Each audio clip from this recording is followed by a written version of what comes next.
BA third year की कक्षा में विदुर नीति के अध्ययन क्रम को हम आगे बढ़ाते हैं। 34वें अध्याय के 21 से 30 श्लोक का हम आज अध्ययन करेंगे। जैसा कि आपको अब तक इस विषय का ज्ञान हो चुका है कि इसमें राजा को कैसा होना चाहिए, उसमें क्या गुण होने चाहिए, उसका व्यवहार कैसा होना चाहिए, ये बातें विदुर धृतराष्ट्र को समझा रहे हैं। उसी क्रम में अब वो आगे कहते हैं, प्रसादो निष्फलो यस्य क्रोधश्चापि नर्तिका न तं भर्तारम इच्छन्ति षण्ढं पतिमिव स्त्रिया। अब यहाँ पर वो बता रहे हैं कि प्रसादो निष्फलो यस्य यस्य प्रसादः, जिसका प्रसाद यानी प्रसन्नता, प्रसन्न होना, तो जिसके प्रसन्न होना निष्फल हो, क्रोधश्चापि निरर्थका, और जिसका क्रोध भी व्यर्थ हो, अर्थात उसका कोई सफल परिणाम सामने नहीं आए, अर्थात जिसका क्रोध सफल नहीं हो, जिस पर क्रोध किया गया है उस पर उसके क्रोध का प्रभाव ही नहीं पड़े, तो उसको हम निष्फल कहेंगे। तो जिसकी प्रसन्नता का कोई फल नहीं, जिसका क्रोध भी व्यर्थ है, ना तम भर्तारम इच्छन्ति षण्ढं पतिम इव स्त्रिया, उसको क्या कहते हैं, ना तम भर्तारम इच्छन्ति, उसको प्रजा उस ऐसे स्वामी को, भर्तारम ऐसे स्वामी को नहीं चाहती है जैसे स्त्रियां षण्ढं पतिम न इच्छन्ति, नपुंसक पति नहीं प्राप्त करना चाहती या नपुंसक पति को नहीं चाहती हैं। उसी प्रकार से प्रजा भी ऐसे राजा को अपना स्वामी बनाना नहीं चाहती या स्वामी के रूप में उसको नहीं आधार प्रदान करती या उससे प्रसन्न नहीं होती। जिस राजा का क्रोध व्यर्थ जाता हो, जिसके प्रसन्न होना भी निष्फल हो, अर्थात ना तो उसकी प्रसन्नता से प्रजा की स्थिति में कोई अंतर आ रहा है, ना ही उसके क्रोध की स्थिति से किसी भी प्रकार की अनुशासन बन रहा हो, तो ऐसे राजा को प्रजा नहीं चाहती है। किसकी तरह, जैसे स्त्रियां नपुंसक पति नहीं चाहती। नपुंसक अर्थात जिनका जन्म व्यर्थ है, नपुंसकता से तात्पर्य पौरुषहीन, जिनमें पौरुष ही नहीं है, ऐसे व्यक्ति को वो अपने पति के रूप में नहीं चाहती हैं। यहाँ पर जब आप पढ़ते हैं तो आपको स्मरण होगा, फर्स्ट ईयर में किराता जूनियर जब हम पढ़ रहे थे, वहाँ पर द्रौपदी भी यही कहती है कि अवंत्य कोपस्य, कि जिसका क्रोध अवंत्य हो, अर्थात सफल नहीं होता हो, तो अवंत्य कोपस्य विहंतु आपदाम भवन्ति वश्या स्वयमेव देहिना अमर्ष शून्येन जनस्य जंतुना न जाता हार्देन न विद्विषादरा। यही भाव जो है हम कह सकते हैं, जो महर्षि व्यास ने यहाँ पे कहा है, वही भाव किराता जूनियर में भारवी अपने श्लोक में प्रकट करते हैं। पूरा का पूरा भाव यहीं से लिया गया है कि जिसका क्रोध निष्फल हो, उसका कोई परिणाम सामने नहीं आए, जिसकी प्रसन्नता से कोई परिवर्तन नहीं आए, ऐसे राजा को प्रजा नहीं चाहती है।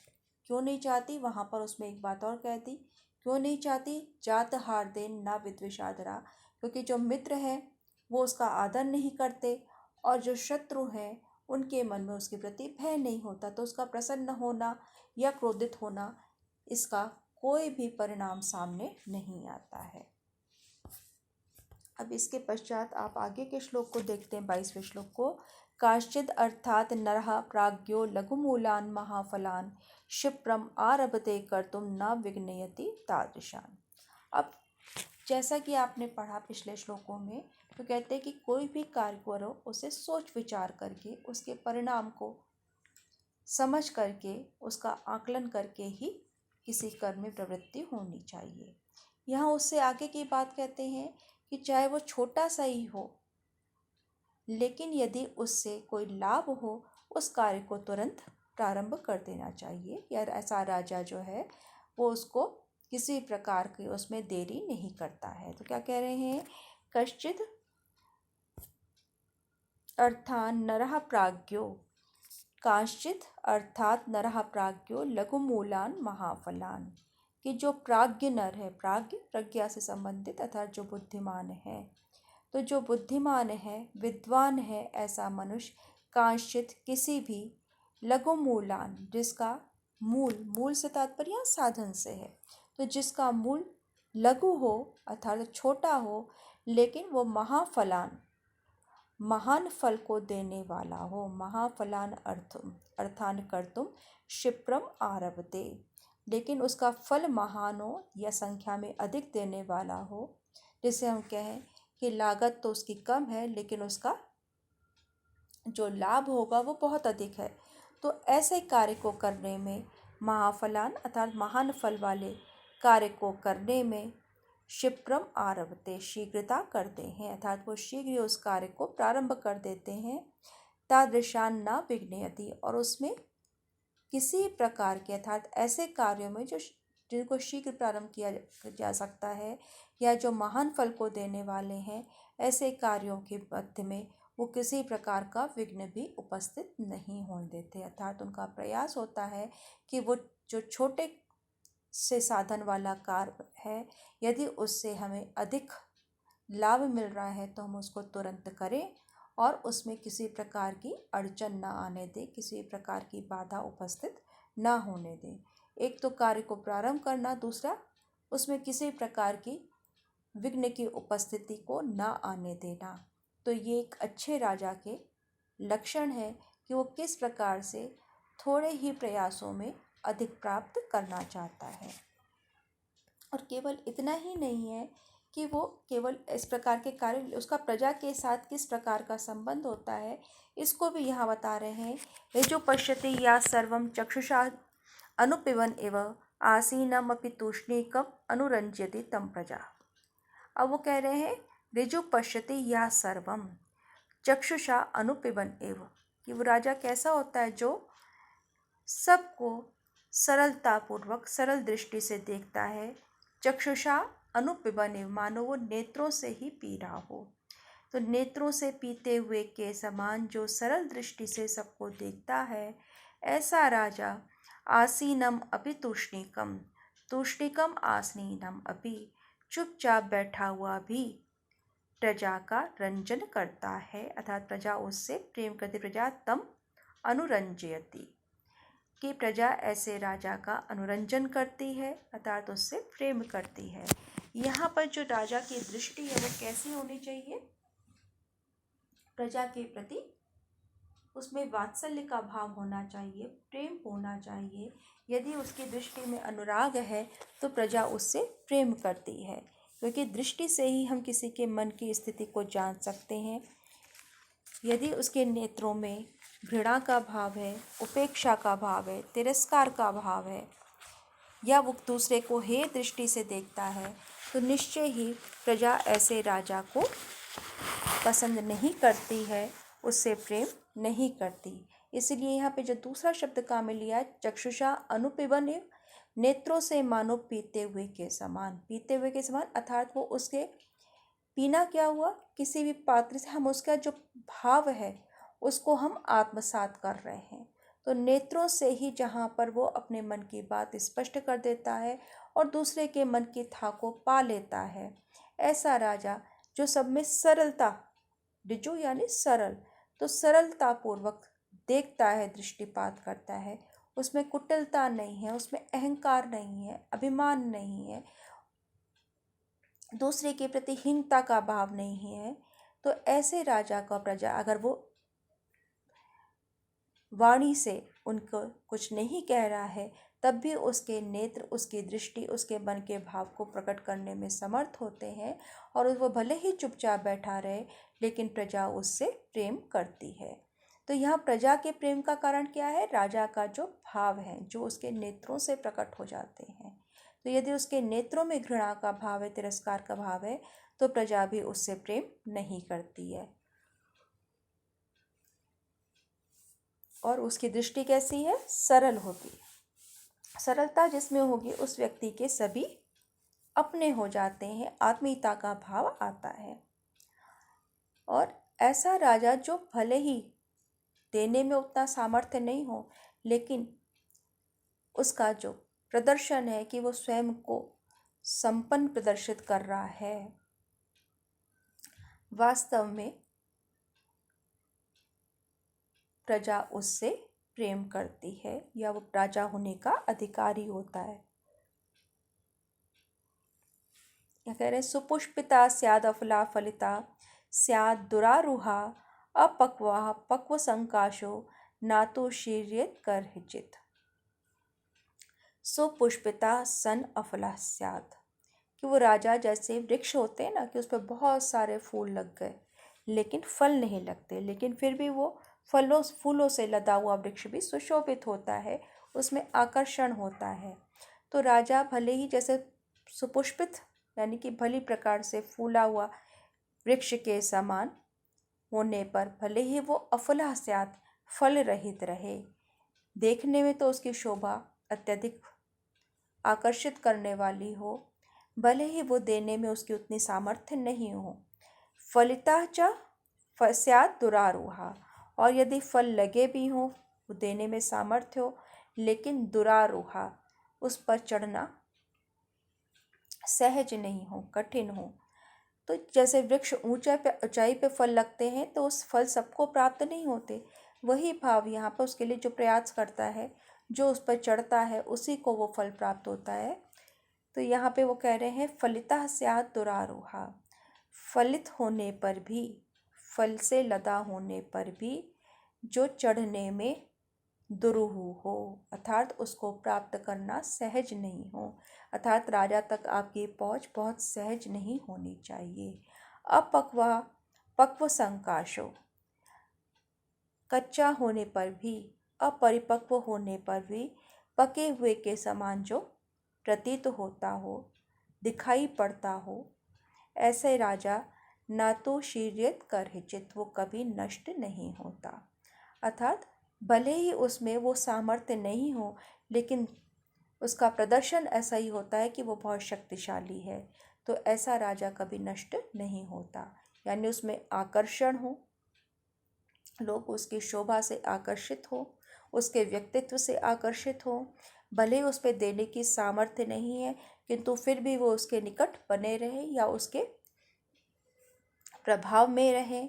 यदि फल लगे भी है तो इतनी ऊंचाई पे हो कि सब तक की पहुंच उस तक नहीं हो, अर्थात यदि हर व्यक्ति राजा के पास पहुंचेगा तो राजा की जो गरिमा है, जो उसका स्थान है, वो क्षीण हो जाएगा, या उसके प्रति लोगों की जो श्रद्धा है उसमें कमी आ जाएगी, क्योंकि वो उसका उस प्रकार से आदर नहीं करेंगे।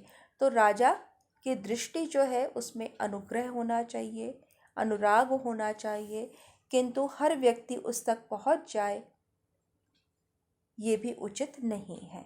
तो वो भले ही शक्तिशाली नहीं हो, लेकिन स्वयं के शक्तिशाली होने का प्रदर्शन जरूर करना चाहिए, ताकि हर व्यक्ति उस तक पहुंच नहीं सके या उसकी ओर शत्रु आक्रमण करने का साहस ना कर सके। तो यदि वो ये प्रदर्शित करने में समर्थ हो जाता है कि वो शक्तिशाली है, तो वो कभी भी नष्ट नहीं होता।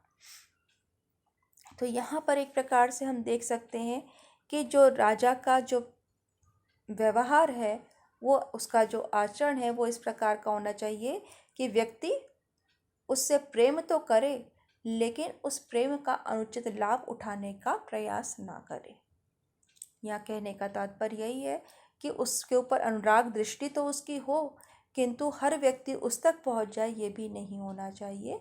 वो जो उसके योग्य हैं उन्हीं की पहुँच उस तक होनी चाहिए। चक्षुषा मनसा वाचा कर्मणा च चतुर्विधम प्रसादयति यो लोकम तम लोको अनुप्रसीदति। अब यहाँ पर भी वो फिर वही बात कह रहे हैं कि जो चक्षु से अर्थात नेत्रों से, मन से, वाणी से, कर्म से, तो मन, वाणी और कर्म तो हम हमेशा सुनते आए हैं, मनसा वाचा कर्मणा, तो मन, वाणी और कर्म के साथ साथ यहाँ पर दृष्टि को भी जोड़ दिया है।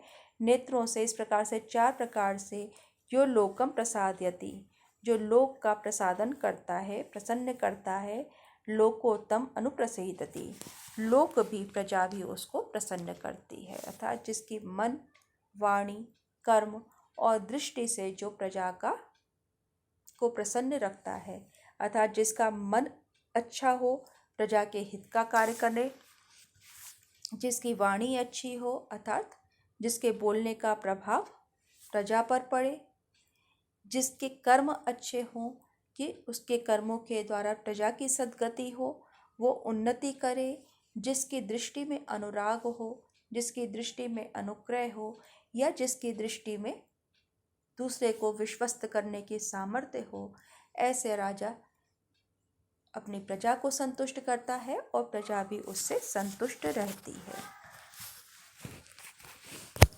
तो इस प्रकार से यहाँ पे मन, वाणी और कर्म के साथ साथ उन्होंने दृष्टि को भी महत्व दिया है कि किसी भी व्यक्ति के मन को पढ़ने के लिए सर्वप्रथम हम उसकी दृष्टि से ही उसको आंकते हैं, उसकी समीक्षा करते हैं कि उसके मन का भाव क्या है। तो नेत्रों से व्यक्ति के मन का भाव पता लग जाता है, इसलिए उसमें भी सरलता होनी चाहिए। यस्मात् त्रस्यन्ति भूतानि मृगव्याधान मृगा इव सागरांतम अभिमहीम लद्वा सा परिहीते। और इसके विपरीत क्या होता है? जिससे यस्मात् भूतानि त्रस्यन्ति, जिससे प्राणी भयभीत हो रहते हैं। यस्मात् जिस राजा से, यस्मात् राजा जिस राजा से समस्त प्राणी भयभीत रहते हैं, ऐसा व्यक्ति या ऐसा राजा मृगव्याधान मृगाइव, जैसे जो पशु हैं वो बहेलिए से त्रस्त रहते हैं, ऐसा राजा सागरांतम अपि, सागर के अंत अर्थात समुद्र पर्यंत पृथ्वी उसको प्राप्त हो भी जाए, महीम लब्ध्वा, मही को प्राप्त करके, तो समुद्र पर्यंत पृथ्वी को प्राप्त करके भी सा परिह्रियते, वो प्रजा के द्वारा त्याग दिया जाता है, अर्थात प्रजा उसे स्वीकार नहीं करती है। तो राजा को कैसा होना चाहिए कि उस अनुग्रह की दृष्टि रखे, उसके और प्रजा के बीच में जो एक उचित दूरी है, जो एक शिष्टाचार है, लोक व्यवहार है, वो भी होना चाहिए, उसकी गरिमा भी बनी रहनी चाहिए, लेकिन उसको प्रजा को त्रास भी नहीं देना चाहिए कि प्रजा डर के मारे उसके पास या निकट जाने में भी भयभीत हो। तो भय नहीं होना चाहिए, व्यक्ति के मन में स्वयं उसके प्रति आदर का भाव होना चाहिए और उसकी गरिमा का ध्यान रखने वाला होना चाहिए। पितृपैतामहं राज्यं प्राप्तवान् स्वेन कर्मणा वायुरभ्रम इवासाद्य प्रश्यति अनये स्थिता। अब इसके साथ ही वो क्या बता रहे हैं कि अनये स्थिता, अनीति के मार्ग में, अन्याय के मार्ग में स्थित राजा पितृपैतामहं, पिता और पितामह के द्वारा राज्य को प्राप्त करके भी स्वेन कर्मणा, अपने कर्मों से, वायु अभ्रम एव आसाद, जिस प्रकार से वायु बादलों को छिन्न भिन्न कर देती है, उसी प्रकार से वो अपने राज्य का भी नाश कर देता है, उसको विदीर्ण कर देता है। तो यहाँ पे वही है कि जिस प्रकार से तेज हवा चलती है तो वायु, जो बादल हैं वो बिखर जाते हैं, नष्ट हो जाते हैं, उनकी जो वर्षा करने की सामर्थ्य है वो नष्ट हो जाती है, अर्थात वो बिखर जाते हैं, उड़ जाते हैं, जिससे हम कहते हैं ना कि बादल आए और उड़ गए, हवा उन्हें ले गई, तो बारिश नहीं हुई, तो वहाँ पे उन बादलों की सार्थकता समाप्त हो जाती है। उसी प्रकार से भले अपने परंपरा से प्राप्त राज्य प्राप्त कर लिया है, किंतु अपने कर्मों के द्वारा वो उस राज्य को नष्ट कर देते हैं, उसको व्यर्थ कर देते हैं, अर्थात उसका होना किसी प्रकार से कोई महत्व नहीं रखता।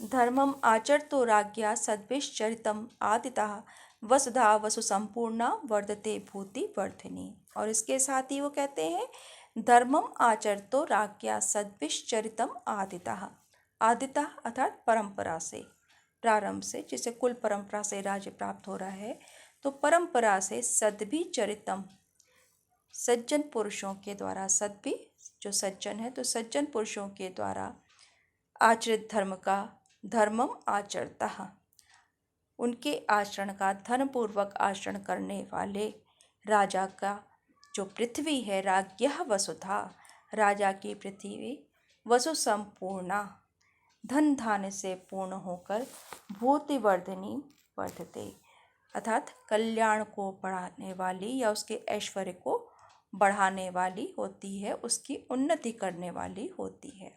तो जो व्यक्ति परंपरा से प्राप्त राज्य का वहन करते हुए, इसको हम कह सकते हैं कि उसको वहन करता है और धर्मानुसार आचरण करता है। कैसा आचरण करता है? सद्भि आचरितम, जो सद्भि चरितम, जो सज्जन व्यक्तियों का चरित्र है उनके द्वारा जो आचरण किया गया है।